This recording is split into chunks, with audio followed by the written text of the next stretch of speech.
திராவிட முன்னேற்ற கழக கூட்டணி முற்றிலுமாக தமிழக மக்களை ஏமாற்றிக் கொண்டிருக்கிறார்கள். ஒரு கொடூரமான மனதை தமிழக அரசு கொண்டிருக்கிறது. தமிழகத்துல மறுபடியும் கொலை கொள்ளை அதிகமாயிருக்கிறது. நேற்று நடந்த கூட்டம் தமிழகத்திற்கு பெருமை சேர்க்கும் கூட்டம் அல்ல. தமிழகத்தை வஞ்சிக்கின்ற அனைவரையும் கூட்டி இவர்கள் கூட்டம் கூட்டி இருக்கிறார்கள். திருச்சியில பொதுக்கூட்டத்துக்கு போகிறோம். எங்களது மாநில தலைவர் தம்பி அண்ணாமலை அவர்கள் தலைமையில் தமிழகம் முழுவதும் பொதுக்கூட்டங்கள் நடத்த இருக்கிறோம். அதுல முதல் பெரிய கூட்டமாக தஞ்சை திருச்சி கோட்டத்தின் சார்பாக தம்பி கருப்பு முருகானந்தம் ஏற்பாட்டில் மாபெரும் பொதுக்கூட்டம் இன்று நடைபெறுகிறது. அதில் முக்கிய தலைவர்கள் அனைவருமே கலந்து கொள்கிறோம். இன்று தமிழகத்தில் உண்மையை உரக்க எடுத்துச் சொல்ல வேண்டிய சூழ்நிலையில் நாங்கள் இருந்து கொண்டிருக்கிறோம். திராவிட முன்னேற்ற கழக கூட்டணி முற்றிலுமாக தமிழக மக்களை ஏமாற்றிக் கொண்டிருக்கிறார்கள்.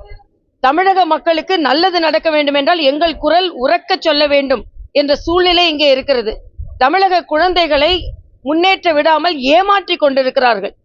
செல்வந்தர் வீட்டு குழந்தைகள் ஏற்றமடைந்து கொண்டே போக வேண்டும், ஏழை குழந்தைகள் ஏமாற்றம் அடைந்து கொண்டே போக வேண்டும் என்ற ஒரு கொடூரமான மனதை தமிழக அரசு கொண்டிருக்கிறது. அதே போலதான் இந்த தொகுதி வரையறை என்பது இதுவரைக்கும் அறிவிக்கப்படல, எந்தவித சட்டமும் அதற்காக விதிக்கப்படல. ஆனா அதுக்குன்னு ஒரு கூட்டம் வந்தவங்க எல்லாம் யாரு? தமிழகத்தை வஞ்சித்து கொண்டிருப்பவர்கள். தமிழகத்தை வஞ்சித்து கொண்டிருக்கின்ற சிவகுமார், தமிழகத்தை மரியாதைக்குரிய சிவகுமார் அவர்கள், தமிழகத்தை வஞ்சித்து கொண்டிருக்கின்ற மரியாதைக்குரிய பினராயி விஜயன் அவர்கள், தமிழகத்தை வஞ்சித்து கொண்டிருப்பவர்களை கூட்டிக் கொண்டு கூட்டம் போட்டு தமிழக மக்களுக்காக பேசுகிறோம் என்று சொல்கிறார்கள். ஏமாற்று வேலை.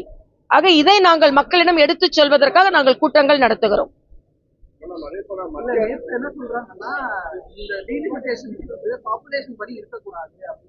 இல்ல டீலிமிட்டேஷன் இல்ல, இது ரொம்ப தவறு. 25 வருஷத்துக்கு இருக்கவே கூடாதுன்னா நீங்க பல மாநிலங்கள்ல தொகைக்கு அதிகமா மக்கள் தொகை அதிகமா இருக்கு, ஆனா எண்ணிக்கை குறைவா இருக்கு. நம்ம மாநிலத்துல மரியாதைக்குரிய அமித்ஷா அவர்கள் எண்ணிக்கை குறையாதுன்னு சொல்லிட்டாங்க. இன்னும் சொல்ல போனா இன்னும் 10 தொகுதிகள் கூடுவதற்கு வாய்ப்பு இருக்கிறது. நான் கேட்கிறேன், மக்களுக்காகத்தான் பாராளுமன்ற உறுப்பினர்கள், உங்களுக்காக அல்ல. ஆக பாராளுமன்ற உறுப்பினர்கள் ஏற்கனவே அவர்கள் சரியாக தனது உரிமையை மக்களுக்காக பயன்படுத்த மறுக்கிறார்கள். ஆக அவர்கள் மக்களுக்காக அவர்கள் உரிமையை பயன்படுத்த வைப்பதற்காகத்தான் இந்த மறுவரை என்பது. அது எப்படி இருந்தாலும் தமிழகம் பாதிக்கப்படாதுன்னு சொல்லியாச்சுல, அதுக்கப்புறம் பாதிக்கப்படாதுன்னு சொன்னா படும் சொல்லிட்டு ஒரு கூட்டமும் நடத்துகிறீர்கள் என்றால் தமிழகத்துல மறுபடியும் கொலை கொள்ளை அதிகமாயிருக்கிறது. அங்க திருநெல்வேலியில கொலையுண்ட நபரின் மகன் இன்று என்னை கொலை செய்ய போகிறார்கள் வீடியோ போடுறாரு. வீடியோவில் மக்கள் தங்களது பரிதவிப்பை சொல்லிவிட்டு கொலையாகின்ற நிலைமை தமிழ்நாட்டில் இருக்கிறது. ஆனா முதல்வர் தினம் ஒரு வீடியோ போட்டு கொண்டிருக்கிறார். ஆக இது என்ன நடந்து கொண்டிருக்கிறது தமிழ்நாட்டுல? நேற்று நடந்த கூட்டம் தமிழகத்திற்கு பெருமை சேர்க்கும் கூட்டம் அல்ல. தமிழகத்தை வஞ்சிக்கின்ற அனைவரையும் கூட்டி இவர்கள் கூட்டம் கூட்டி இருக்கிறார்கள். முல்லை பெரியாறு பிரச்சனையை தீர்க்கட்டும், காவிரி பிரச்சனையை தீர்க்கட்டும். இன்னைக்கு தமிழக விவசாயிகள் பரிதவித்துக் கொண்டிருக்கிறார்கள். இருக்கின்ற பிரச்சனையை விட்டு இல்லாத பிரச்சனைங்க கேக்குறீங்க. இல்ல இன்னைக்கு இருக்குன்னு சொல்லுங்க பாக்கலாம். இருக்கின்ற காவிரி பிரச்சனையை ஏன் தீர்க்க மறுக்கிறீர்கள்? அதுக்கு சிவகுமார் அவர்களே தான் கேட்டீங்களா? இருக்கின்ற முல்லை பெரியார் பிரச்சனைக்கு நீங்க பினராயி விஜயன் தான் கேட்டீங்களா? ஆக அதே மாதிரி சிவகுமார் அவர்கள் பேசும்போது நீங்க சொல்லிட்டு போறாரு, அண்ணாமலை அவர்கள் கட்சிக்கு சாதகமாக இருக்கிறார், மாநிலத்திற்கு சாதகமாக இல்லைன்னு. நாங்க மாநிலத்திற்கு சாதகமாக இருக்கிறதுனாலதான் நீங்க எல்லாரும் ஒரு வகையில இருந்தாலும் தமிழக மக்கள் ஏமாற்றப்பட்டு விடக் கூடாது என்ற பரிதவிப்பில் நாங்கள் பேசிக் கொண்டிருக்கிறோம். நாங்களும் உங்களை மாதிரி பேசிட்டு விளம்பரம் தேடிக்கொண்டு போவதற்கு நிறைய நேரம் ஆகாது எங்களுக்கு. ஆனா நாங்க உங்களை மாதிரி இல்லாமல் மாநில மக்களோடு நின்று கொண்டிருக்கிறோம். அதற்காகத்தான் நாங்கள் பேசுகிறோம்.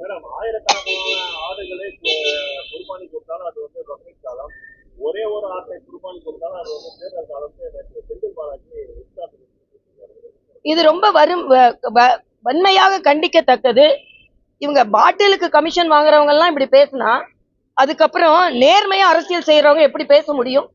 இன்னைக்கு திடீர்னு டெல்லிக்கு ஏன் போனாரு? இன்னைக்கு தமிழ்னு பேசுறாங்க. ஆனா அவங்களுக்கு விவாதிக்கிறதுக்கு ஹைகோர்ட்ல பேசுறதுக்கு, உச்ச நீதிமன்றத்துல பேசுறதுக்கு வடநாட்டவர் தான் ஒருத்தர் தேவை இவங்களுக்கு. இன்னைக்கு தன்மானத்தை பத்தி பேசிக்கிட்டு இருக்கிறாங்க. ஒரு படம் எல்லா இணையதளத்திலும் வந்துட்டு கொண்டிருக்கிறது. ஒருவரை பார்த்த உடனே திராவிட முன்னேற்ற கழக எம்பிங்கெல்லாம் படால்னு எந்திரிச்சாங்களாம். பிரதமரை பார்த்து அல்ல, முதல்வரை பார்த்து அல்ல, முதல்வரின் உறவினரை பார்த்து இதுதான் நடந்து கொண்டு இவர்கள் தன்மானத்தை பற்றி பேசிக் கொண்டிருக்கிறார்கள். மத்திய அரசு வந்து தமிழ்நாட்டை வந்திக்கிறது நிர்மலா சீதாராமன் வாய்ப்பு சம்பா போயிட்டு வருகிறார். எங்கள் தமிழ்நாடு நிதி அமைச்சருடன் மத்திய அமைச்சர் வாதம் செய்ய தயாரான்னு சேகர்பாபு பேசுகிறார். சேகர்பாபு ஒண்ணு கேட்கட்டும், வாதம் செய்யறதுக்கெல்லாம் தயாரா தான் இருப்பாங்க. அவங்களுக்கு ஒண்ணு நான் அன்னைக்கு கூட பார்த்தேன், எல்லா பொய்யும் ஒரு பெரிய ஆங்கில பத்திரிகையில தமிழக நிதியமைச்சர் சொல்லி இருக்கிறார், 9 லட்சம் கோடி கடன் வாங்கி வைத்து விட்டு. ஆனா மரியாதைக்குரிய நிர்மலா சீதாராமன் இன்று இந்திய பொருளாதாரம் உலகிலேயே 3வது பொருளாதாரமாக பீறு நடை போட்டுக் கொண்டிருக்கிறது. இன்னைக்கு உலக நாடுகள் இந்தியாவின் பொருளாதாரத்தை பார்த்து வியந்து கொண்டிருக்கிறார்கள். சேகர் பாபு சொல்ற அளவுக்குலாம் மரியாதைக்குரிய நிர்மலா சீதாராமன் மேடம் இல்ல. அவங்களின் அறிவு ஆற்றல் இன்று 3வது முறை இதுவரைக்கும் தமிழ்நாட்டில் இருந்து மட்டுமல்ல இந்தியாவிலேயே தொடர்ந்து பட்ஜெட்டை தாக்கல் செய்த ஒரு பெண் என்ற பெருமையை பெற்றிருக்கிறார்கள். கனிமொழி சொல்றாங்க, நிர்மலா சீதாராமன் தமிழகத்தை ஏளனம் செய்கிறார்களாம்.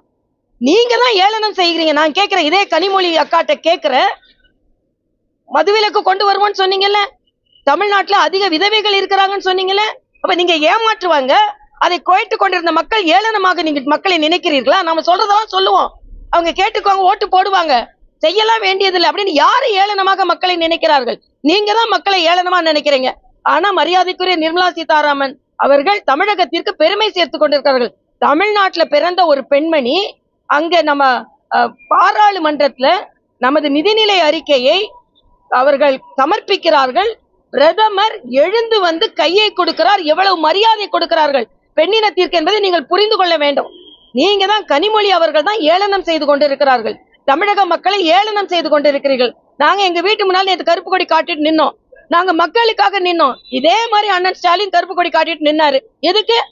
நாங்க வந்து மதுவிலக்கை கொண்டு வருவோம், டாஸ்மாக படிப்படியா குறைப்போம். எங்க குறைச்சிங்க? அப்ப நீங்க தான் தமிழக மக்களை ஏளனமாக நினைக்கிறீர்கள். சொல்றதெல்லாம் சொல்லட்டும், அவங்க தலையாட்டிட்டு ஓட்டு போடுவாங்க, அவங்களை ஏமாத்தலாம். நீங்க தான் ஏளனமா நினைக்கிறீர்கள். ஆனால் நாங்கள் தமிழக மக்களை மதிக்கிறோம். அதனால்தான் சாமானிய மக்களின் குழந்தைகள் பாதிக்கப்பட்டு விடக் கூடாது என்று எவ்வளவு விமர்சனம் வந்தாலும் மக்களோடு நாங்கள் நிற்கிறோம். நன்றி தம்பிங்களா.